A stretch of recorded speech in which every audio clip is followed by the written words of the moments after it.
Baiklah, perkenalkan nama saya Jantur Rembet dengan NIM 22024067 dan ada teman kelompok saya yaitu Regita Karigis dengan NIM 22024058.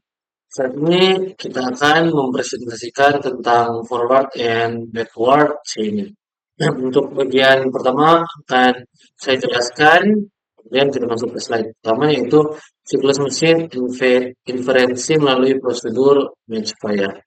Nah, di sini bisa dilihat di gambar untuk siklus prosedur Matchfire-nya seperti ini.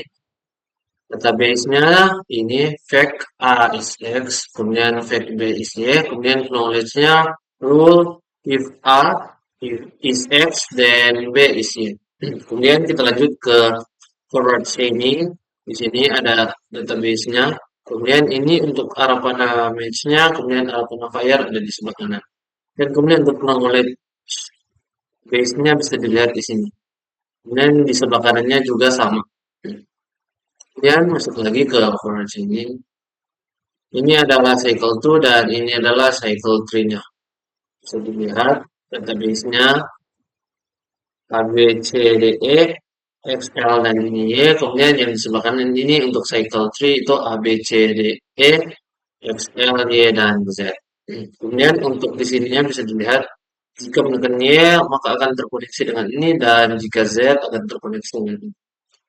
Kemudian lanjut ke forward chaining XP itu aturan yang pertama jika pasien mengalami sakit tenggorokan dan diduga terjadi infeksi bakteri maka pasien mengalami radang tenggorokan. Aturan yang kedua jika suhu pasien lebih dari 100 maka pasien mengalami demam. Aturan yang ketiga jika pasien telah sakit selama lebih dari 1 bulan dan pasien mengalami demam, maka kami menduga terjadi infeksi bakteri. Kemudian, forward chaining XP. Untuk siklus yang pertama, aturan kedua benar, disimpulkan pasien mengalami demam. Dan siklus kedua, aturan ketiga benar, dapat disimpulkan infeksi bakteri. Dan siklus ketiga, aturan satu benar, dapat disimpulkan pasien mengalami radang tenggorokan. Nah, di sini bisa dilihat database-nya seperti ini. Kemudian lanjut ke backward chaining goal driven. Berorientasi pada tujuan, mencoba membuktikan tujuan tertentu, bekerja mundur dari suatu kesimpulan dan mencoba mencapai serangkaian kondisi yang menetapkan kesimpulan tersebut. Mulailah dengan suatu tujuan dan gunakan ini untuk menetapkan serangkaian subtujuan. Kemudian lanjutkan hingga terjadi terbukti atau disangkal atau tidak ada lagi kecocokan. Kemudian kita masuk ke backward chaining yang nomor satu. XP1 di sini paste 1 bisa dilihat jika menekannya ke golnya Y, Z maka seperti ini dan paste 2 jika golnya Y maka akan timbul Y dan D sama dengan Z, X, B, dan E sama dengan Y. Dan jika menekannya maka akan muncul tanda-tandanya di paste 2. Dan paste 3 untuk subwal X itu bawah maka akan timbul hasil X di sini.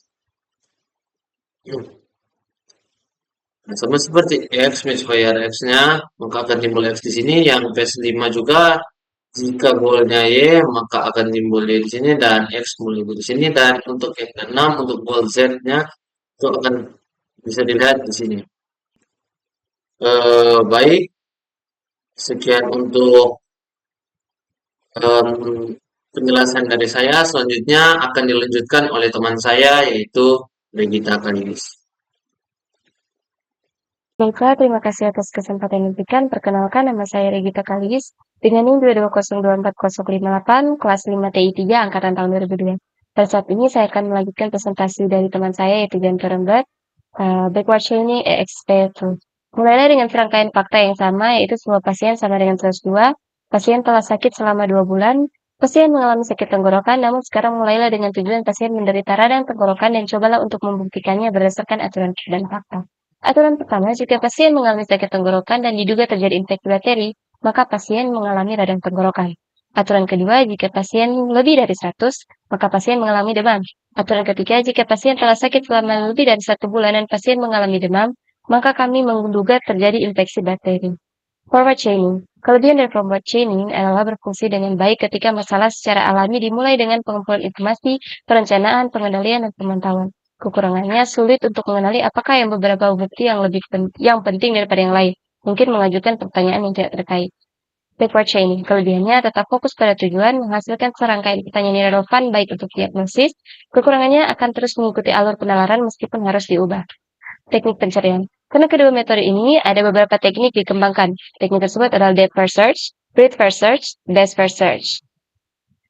Depth first search adalah teknik penelusuran data pada node-node secara vertikal dan sudah terdefinisi.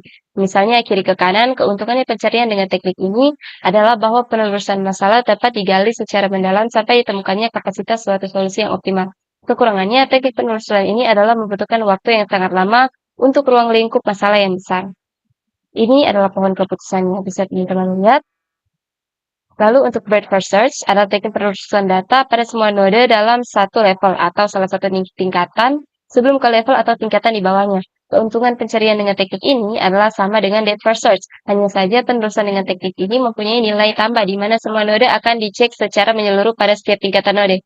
Kekurangan teknik penelusuran ini terletak pada waktu yang dibutuhkan yang sangat lama apabila solusi berada dalam posisi node terakhir sehingga menjadi tidak efisien.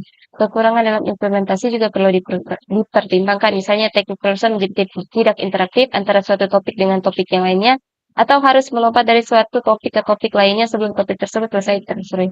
Berikut ini adalah pohon keputusannya.